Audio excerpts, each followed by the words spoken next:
dramatically. I mean, I think most people did not realize, but World Trade Center site was damaged very, very badly during the floods of Sandy. In one World Trade Center alone, we had water came up, was our B4, B4M level, B3, and portions of our B2. So it was completely submerged in probably 20, 40, maybe over 40 feet of water. And people don't even realize that. I can only say that because I've been on Port Authority tours and they've said it publicly.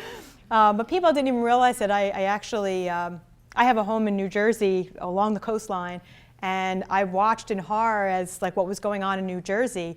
And for a split second, they showed a picture of the memorial, and all of a sudden it dawned on me what was happening at World Trade Center. And frantically, I was reaching out to some of my colleagues only to find this out hours later, that they were, nobody could have predicted what could have happened down there. And we have spent the last year and a half working on a resiliency plan. We had to basically, for the last year, have moved all of our infrastructure up above ground.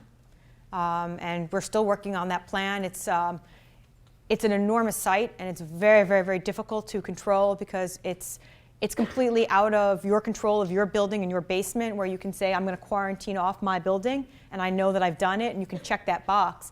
But you have subways and paths and other entities that you don't always have control over.